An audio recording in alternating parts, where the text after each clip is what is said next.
Hey guys, welcome to another video. Blessings here today. Magandang buhay mga ka-blessings. Mula Luzon, Visayas at Mindanao. May isang napakagandang balita para sa ating mga lolo at lola.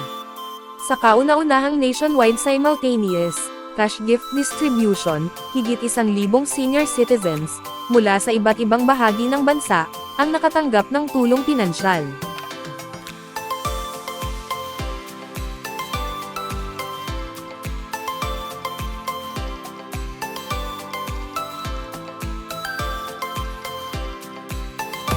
Ito ay bilang pagtupad sa Expanded Centenarians Act of 2024,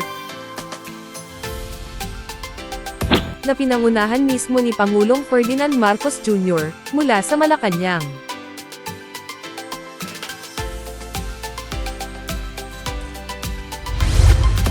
Sa bisa ng batas, ang mga senior citizens na edad 80 anyos ay makatatanggap ng 10,000 piso, kada 5 taon hanggang sa kanilang ika-75 na kaarawan. Thank you, Lord, for the wisdom, resilience, and contributions of our senior citizens whose lives have shaped our nation. We ask you for your blessing upon our beloved President, our leaders in the Senate and Congress, the Cabinet Secretaries, and the National Commission of Senior Citizens, that they may continue to serve with compassion and integrity. Bless the beneficiaries present today. May this initiative bring them joy, comfort, and dignity in their golden years. Guide us all in unity and purpose as we strive to create a society that values and uplift the elderly. May this event be a testament to our collective commitment to honoring and caring for those who came before us. In your holy name, and may the Lord bless us, protect us from all evil, and bring us to everlasting life. Amen. At hindi lang yan, ang ganitong pamamahagi ay sabay-sabay na isinagawa sa buong bansa, kung saan 1,079 na senior citizens ang agad na nakinabang.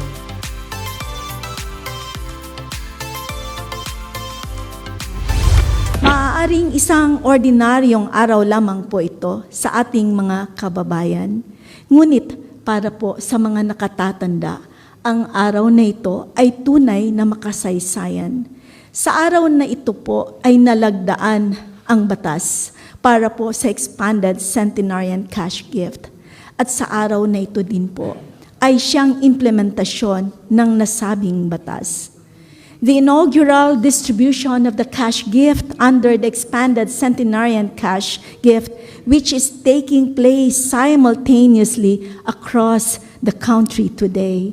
Alam niyo po, mahal na Pangulo at ang amin pong mga mahal na legislators, 16 po na regional offices sa oras na ito ay nagko-conduct din po ng sariling payout.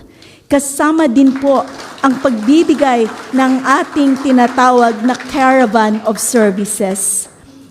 Beyond the mere financial assistance, this program stands as a profound tribute to our senior citizens. Kayo po ay amin pong mahal. A sincere recognition of your lifelong contribution to our country. Kasabay po sa pasinaya ng araw na ito, ay meron din po tayong ginagawa 16 regional venues throughout the country. Heto po ay dahil po sa pagsisikap din ng ating mga kasamahan sa National Commission of Senior Citizens. Maliban po sa cash gift, kung titingnan po natin, ang mga nakatatanda ay mabibigyan din po ng iba't ibang programang pangkalusugan, pangkabuhayan at tulong legal mula sa iba't ibang ahensya ng pamahalaan sa ilalim po ng programa, the banner program of the Commission, which is the Senior Citizens Community Care Center or ang tawag po natin SC3C. Ang programang ito po ay naglalayong isulong at palakasin ang mga programa ng ating Pangulo at ng ating bayan para po sa kanya-kanyang komunidad ng ating mga nakatatanda. It is a showcase, a clear indicator of the whole of government approach kung saan po ay wala dapat maiwanan. Tulad ng expanded centenarian cash gift at ang ating Senior Citizens Community Care Center or SC3C, isa po itong patunay sa patuloy na pagkilala, pagpapakita at pagpapahayag ng karangalan ng ating mga nakatatanda. Mahal na Pangulo po, at sa lahat po ng naririto, kami sa Pambansang Komisyon ng Nakatatanda ay lubos at taos-puso pong kaming nagpapasalamat sa inyong walang humpay na suporta at pagmamahal para sa ating mga nakatatanda. Mabuhay po tayong lahat, mabuhay po ang sambayanang Pilipinas. Maraming salamat po.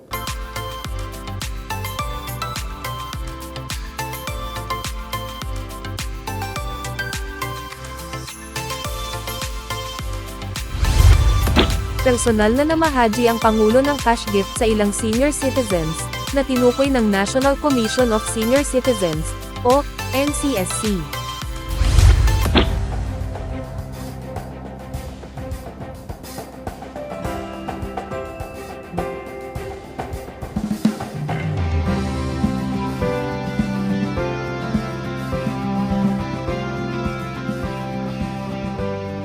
Ms. Socorro L. De Leon.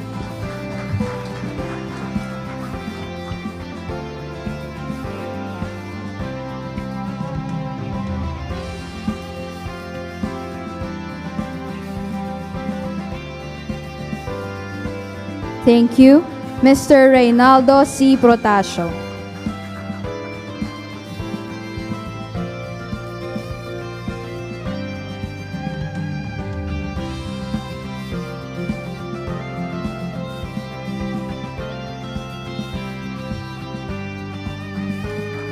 Thank you.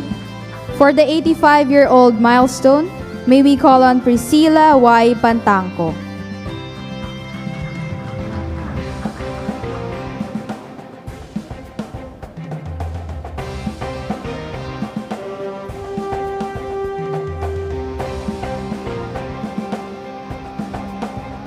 Thank you. May we call on Leonida C. Cruz.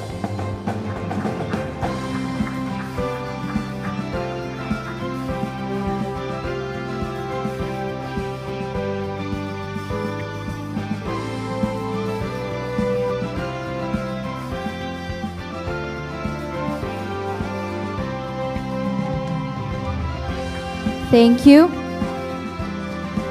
Ms. Antonieta U. Evia.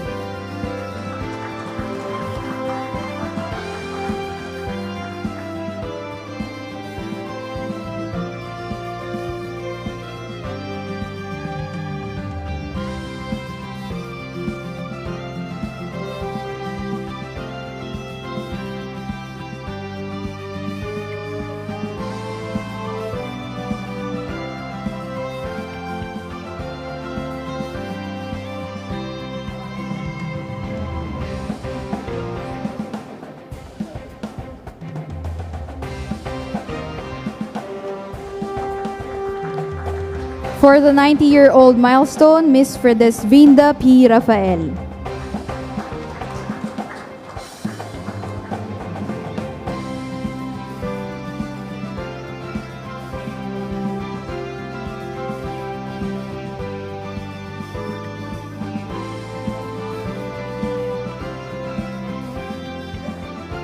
Thank you. Ms. Remedios M. Cruz.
Next, Anisha A. Rivera.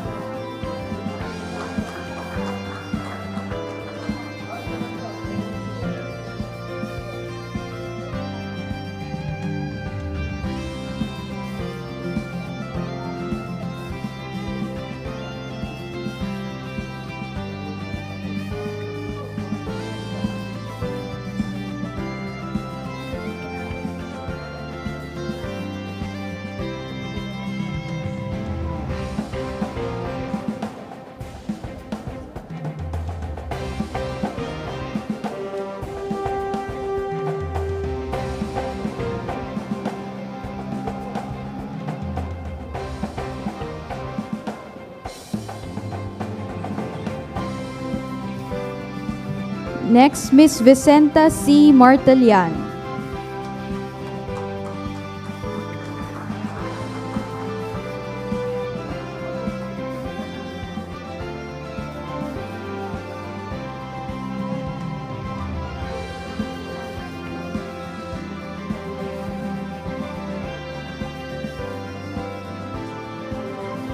Thank you. Next, Fredesvinda P. Rafael.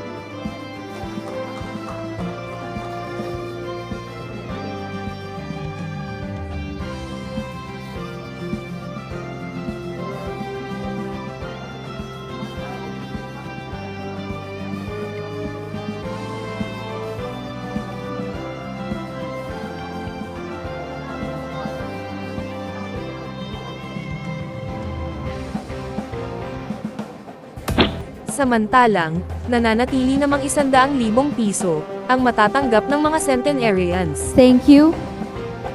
And now for the 100-year-old milestone. They will be receiving the amount of 100,000 pesos. Miss Generosa M. Velus.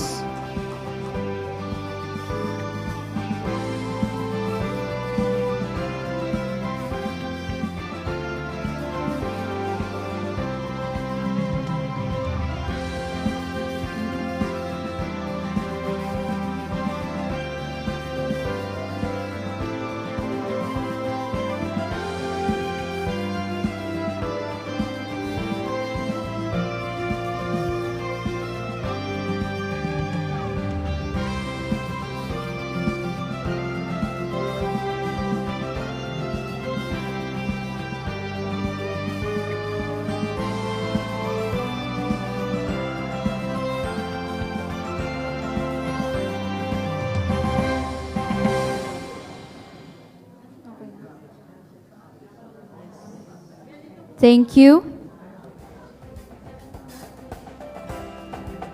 Next, Miss Brigida A. Reyes.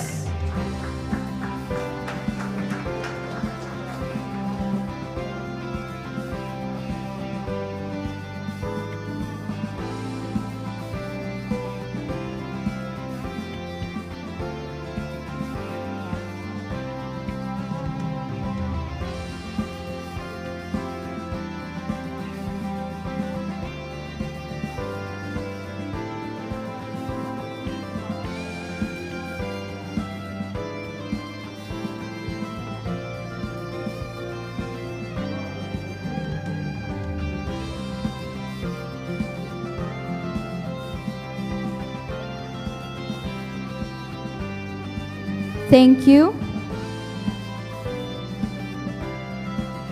And lastly, Miss Hewaga E. Dominguez.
Ayon kay Pangulong Bongbong Marcos Jr., ang ating mga senior citizens ay nararapat bigyan ng pagmamahal, pangangalaga, at proteksyon.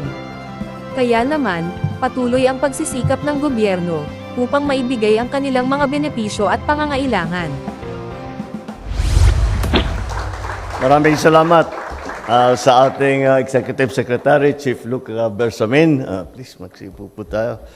Ang ating mga author dito sa batas na ito, ang ating mga butihing legislator, Senator Amy Marcos,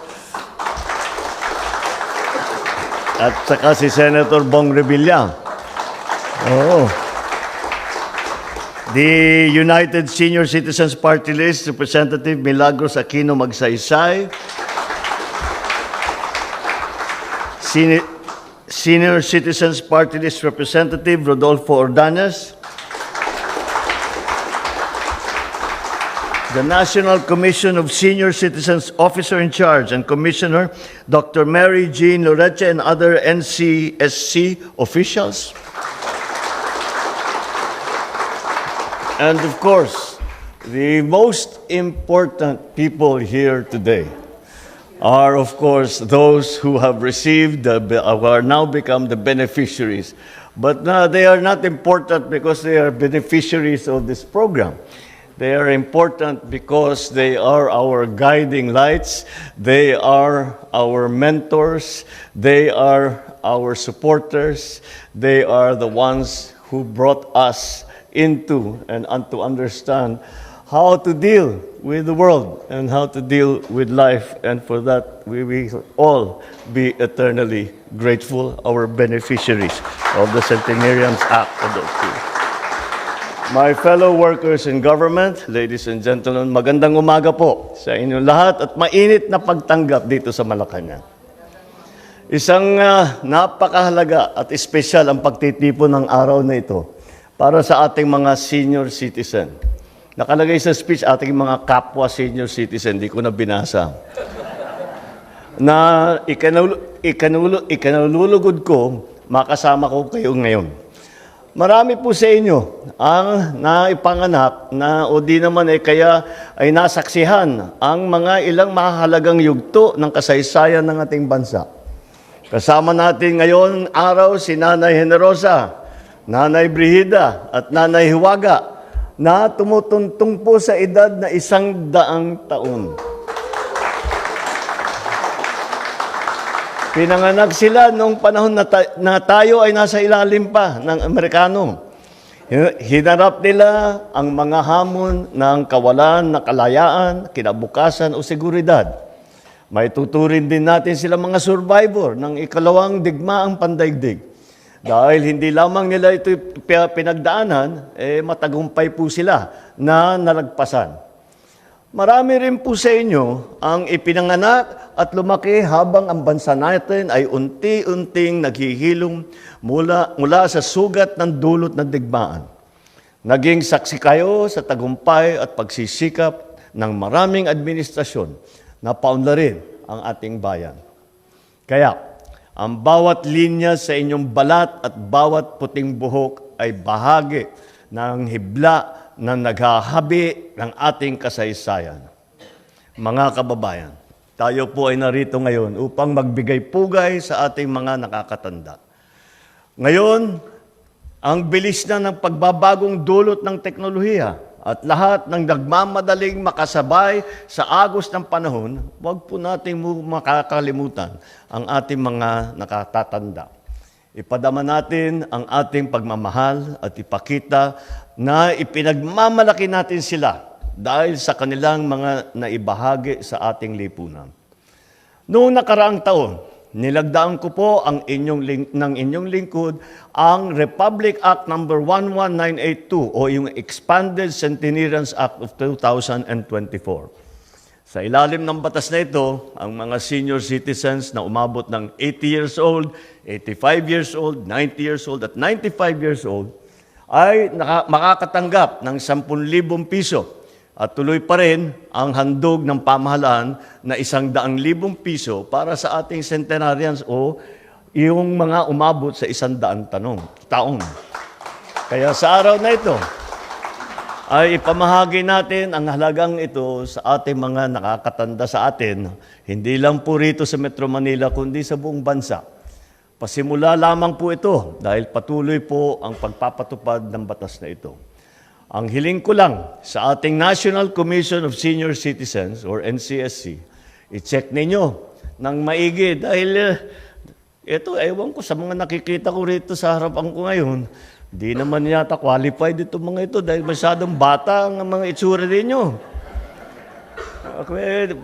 Kaya bantayan po ninyo na mabuti na hindi tayo nagkakamali. Ha?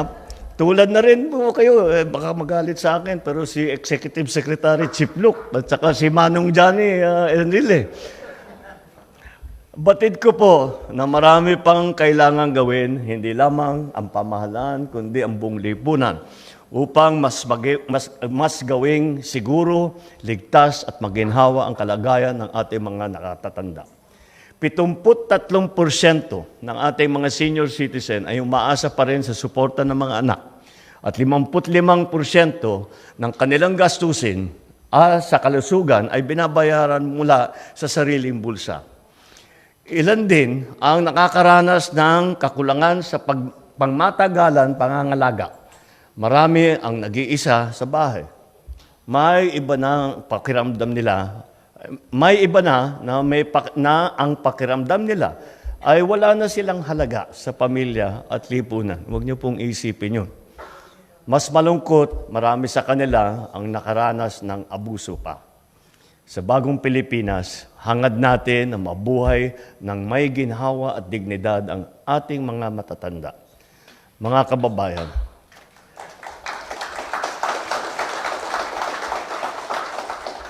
kababayan, hindi na dapat pinagdadaanan ng ating mga senior citizen ang ganitong mga problema sa yugtong ito sa kanilang buhay. They deserve nothing less than our love, our care, our protection, our respect, and our honor. Kaya gumagawa tayo ng mga hakbangin upang mas mapapabuti ang kalagayan ng ating mga senior citizen. Sa ilalim ng Expanded Senior Citizens Act, ang mga senior citizens ay may karapatang makakuha ng 5 o 20% discount sa iba't ibang bagay sa serbisyo.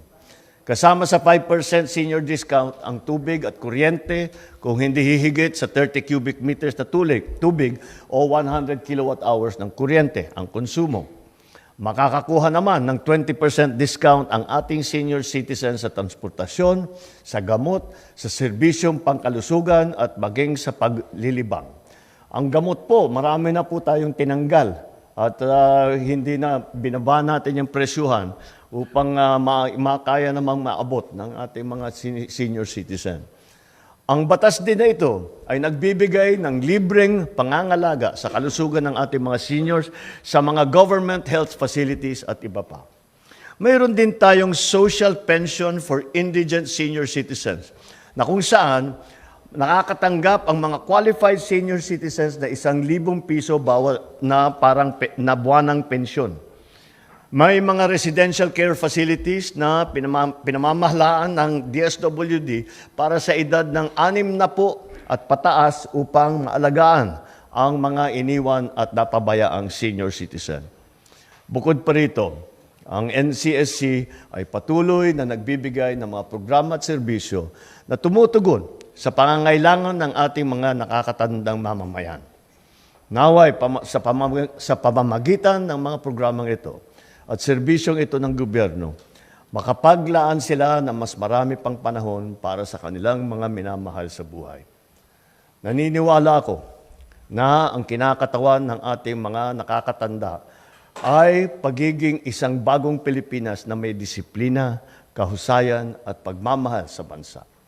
Narito tayo ngayon dahil ipinapakita natin ang mga katangiang ito na nagdala sa kanila sa kasalukuyan. Sa mga pamilya ng mga ating mga nakatatanda, ipagdiwang ninyo ang bawat sandali na kapiling sila. Ipakita ninyo ang malasakit dahil darating ang panahon na kayo din ang maghahanap ng respeto at kalinga mula sa anyong anak o apo. Para sa ating mga kabataan, Kayo ang mag-aaruga sa magpapatuloy na kaalamang itinuturo ng mga nauna sa atin. Gamitin ninyo gamitin ninyo ito upang makapagbuo ng mas maliwanag na kinabukasan. Sa ating mga senior, naway magkaroon kayo ng marami pang panahon na kagalakan kasama ang inyong mga minamahal sa buhay. Hiling ko rin na magkaroon po kayo ng mas matatamis na kwento na ibabahagi sa susunod na henerasyon. Sapagkat sa huli, ang ating mga senior ang nagdala ng liwanag sa ating mga tahanan. Ang mga senior ang nagbigay ng gabay sa taong bayan patungo sa tagumpay ng ating inaabot dito na bagong Pilipinas. Maraming salamat po. At mabuhay po kayo, ating mga senior citizen. Layunin ng NCSC na makumplito ang pamamahagi sa 7,759 na benepisyaryo bago matapos ang buwang ito. Isa na namang hakbang patungo sa mas magandang buhay para sa ating mga senior citizens.